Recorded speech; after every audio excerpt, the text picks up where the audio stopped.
Pagbati po sa ating mga taga-subaybay.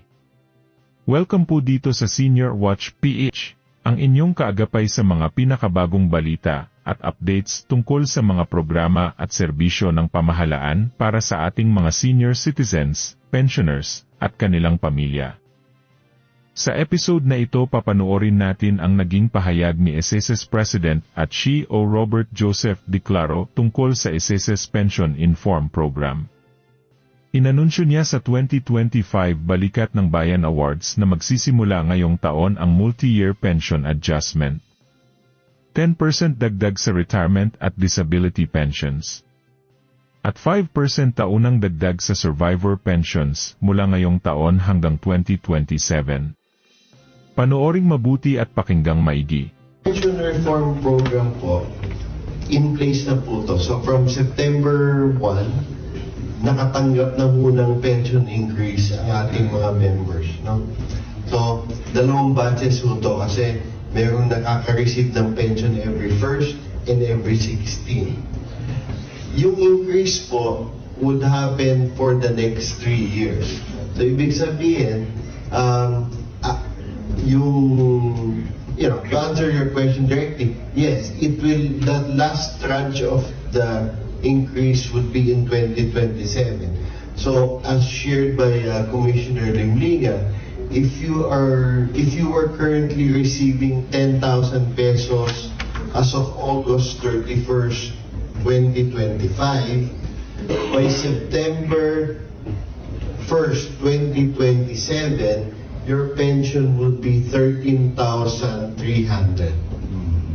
So, and then tuloy-tuloy ho yun. 13,300 hanggang nabubuhay ho kayo. Hanggang nabubuhay ho kayo, yung bago na yung pension nyo, 13,000 na. And the reason why it's 3 years is that by 2028, the SSS law, which is RA 11199, would be 10 years na po. So, kasama mo sa pinag-iisipan na maybe in 2020, sometime in 2027, pinag-aaralan na ho whether angkop pa ang batas na napapaloob ang SSS to the market. So until such time, it is probable that there could be amendments in our charter in 2028 because 10 years na ho siya. Pero until that time comes, I think the SSS Charter Republic Act 11199 allows SSS to implement plans and programs and be more relevant to the Filipino people. We want increase contributions by a single peso to pay for this. We carefully studied it. We manage your funds prudently. We invest it wisely. And because of this, all of this will be done without a single peso of additional contribution to pay for this. Thank you, sir. Things that watch the message of our president when he visited SSS last week.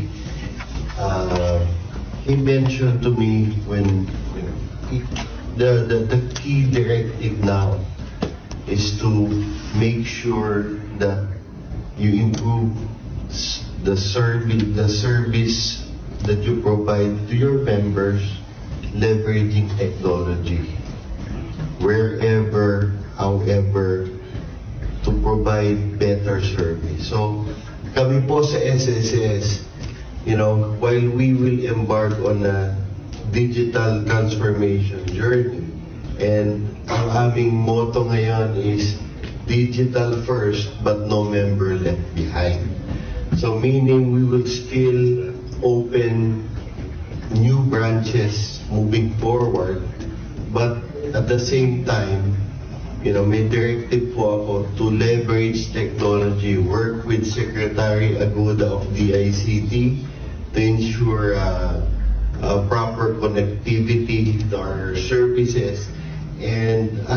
mentioned yesterday by Secretary Recto, please make sure that yung mga pensioners nyo, yung mga nagpupunta sa branches, is umiksi ang pila.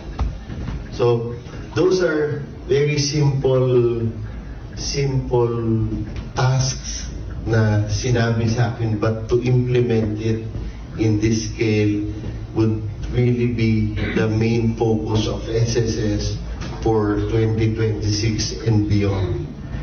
And I would not end this press conference without mentioning also the plans and programs of Social Security for the OFWs.